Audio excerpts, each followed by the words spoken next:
Welcome, dear viewers. Today we're exploring one of the most profound Dharma talks ever given, The Unique Nature of Buddhist Philosophy, by the late Venerable Amatha Gavesi from 1994. This teaching reveals why the Buddha's approach to liberation is unlike anything else in human history. What makes Buddhism truly unique? Let's discover the revolutionary insights that changed our understanding of existence itself. Imagine this. A spiritual teacher who never claims divine revelation. No angels, no gods speaking through heaven. Just a human being, Prince Siddhartha, whose revolutionary approach was essentially saying he discovered this through careful investigation of my own experience, and you can do the same. This is what made the Buddha's philosophy revolutionary 2,500 years ago and why it remains unique today. The Buddha's journey to enlightenment wasn't mystical, it was methodical. Venerable Amatha Gavesi explains this beautifully. Prince Siddhartha lived a life of luxury. He was married, had a son named Rahula, enjoyed all worldly pleasures. But something was missing. When he left the palace, he didn't wander aimlessly. He studied under the greatest masters of his time. Alara Kalama taught him the seventh absorption, and Uddaka Ramaputta taught him the eighth absorption. These were the highest spiritual attainments of that era. Both masters invited him to stay and co-teach their methods. But Siddhartha realized these weren't enough. They didn't solve the fundamental problem of human suffering. So he tried extreme asceticism for 6 years. He nearly starved to death. People thought he was dead on several occasions. Still no answers. Finally, he took a completely different approach. He sat under the Bodhi tree and asked the most fundamental question. What exactly is a human being? Here's where it gets fascinating. The Buddha discovered that humans can do exactly 6 things. 1. See with our eyes. 2. Hear with our ears. 3. Smell with our nose. 4. Taste with our tongue. 5. Touch through our body. 6. Think with our mind. That's it. Nothing else. Now, here's the million-dollar question the Buddha asked. Who or what is doing these activities? Everyone assumes there's a self, or being, inside us performing these functions. But when the Buddha investigated deeper, he made a shocking discovery. There's no one there. These activities happen through something called the 5 mental factors: contact, feeling, perception, volition, and attention. But here's the mind-blowing part. The exact same mental factors that enable us to see, hear, and think also create the illusion that there's a being doing the seeing, hearing, and thinking. Venerable Amatha Gavesi uses the example of seeing to explain how this deception works, and I'll walk you through his teaching. When your eye encounters an object, light from that object creates a reflection on your retina. At that exact moment, consciousness appears on the scene. Now you have 3 elements present: the eye, the object, and consciousness, and these get connected through what Buddhism calls contact. Now, contact here doesn't mean physical touching, it's the mental moment when these 3 elements meet. Think of it like a doorkeeper noticing when a visitor arrives at the door. Contact is that precise instant when your eye, the object, and consciousness are all present together, which triggers everything that follows. Now, here's what's crucial. Everything that happens after this point is a mental process. The physical part, light hitting your retina, that's just physics. But Venerable Gavesi explains that the Buddha discovered something extraordinary. Consciousness has this incredible ability to create situations that don't actually exist.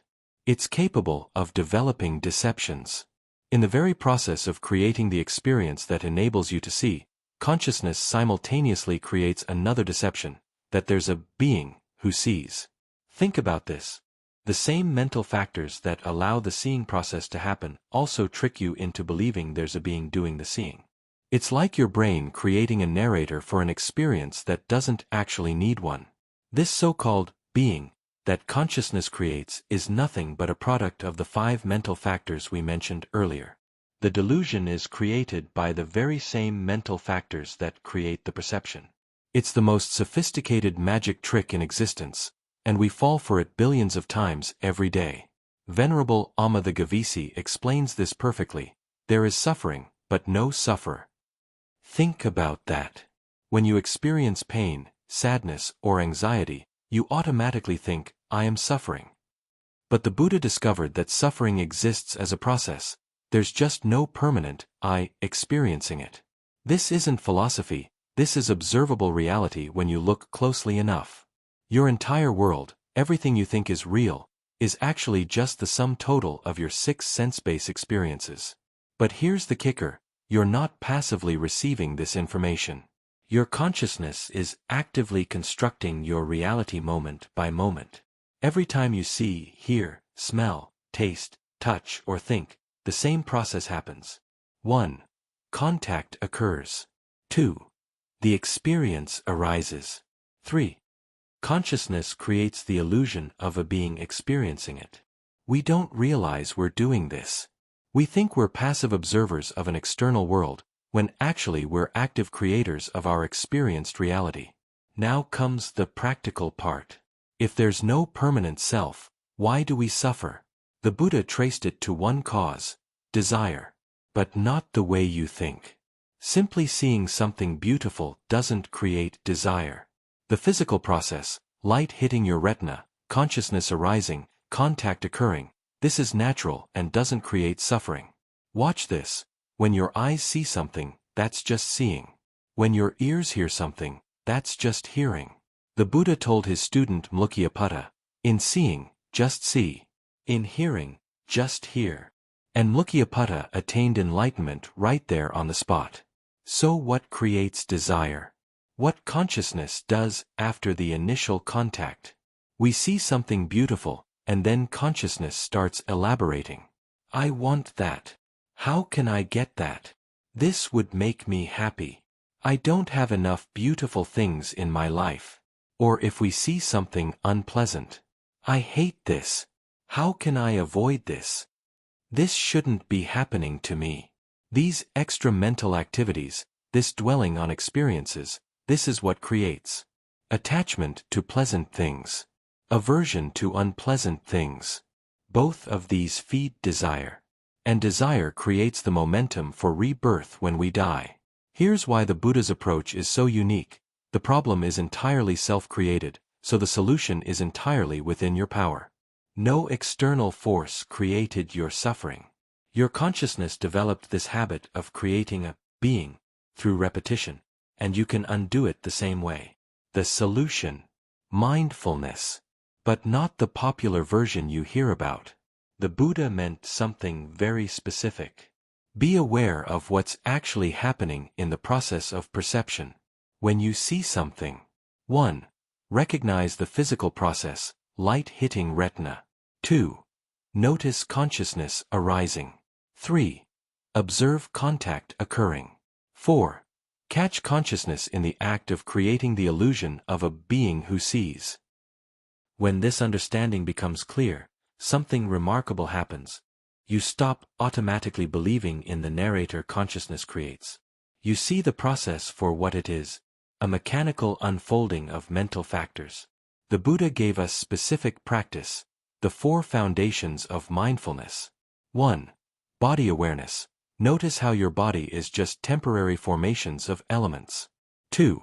Feeling awareness. Observe pleasant and unpleasant feelings as they arise from contact. 3. Mind awareness. Watch consciousness create thoughts and the illusion of a thinker. 4. Mental object awareness. See how all experiences are empty of permanent essence. This isn't about stopping the process. You can't stop your retina from receiving light or consciousness from arising. It's about seeing clearly what's actually happening instead of believing the story consciousness tells you about it. Venerable Amatha Gavesi's explanation shows us something extraordinary. The Buddha discovered the exact mechanism by which we create our sense of self and our suffering.